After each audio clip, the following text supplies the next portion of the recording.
تو بات کرتے ہیں شیعہ سیکٹ کی بیوہ خاتون جس کی اولاد نہ ہو اسے کیا وراثتی جائیداد سے محروم کیا جا سکتا ہے ایموبل پراپرٹی سے یا نہیں.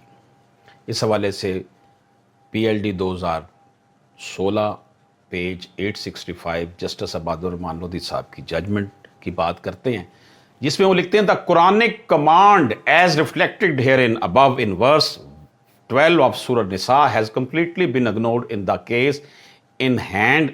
Rather, a totally contrary view is being preferred. تو یہ جو سپریم کورٹ کا ایک فیصلہ جس کی ریفرنس دیکھ کر اس کیس میں بات کی گئی تھی، جس میں یہ کہا گیا تھا کہ جناب یہ فیصلہ جو ہے ٹھیک ہے کہ اجماع ہو چکا ہے شیعہ سیکٹ کا کہ انہوں نے ایسی خاتون کو حصہ نہیں دینا جو کہ چائلڈ لیس ہے اور وڈو ہے. انہوں نے کہا جی قرآنک ٹیکسٹ قرآنک بات کچھ اور ہے اور کلیم کچھ اور کیا جا رہا ہے.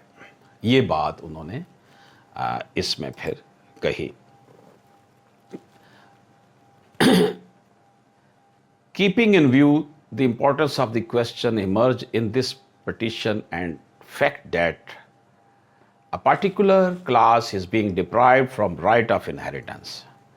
اب دیکھیں خاص جو ہے وہ کلاس محروم ہو رہی ہے.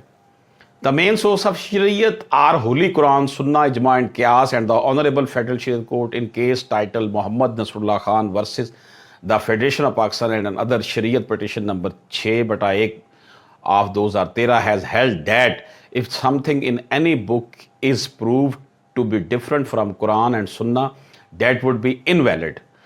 Muhammadan law by D.F. Mullah not only in the present case but other cases also is oftenly quoted for our reference.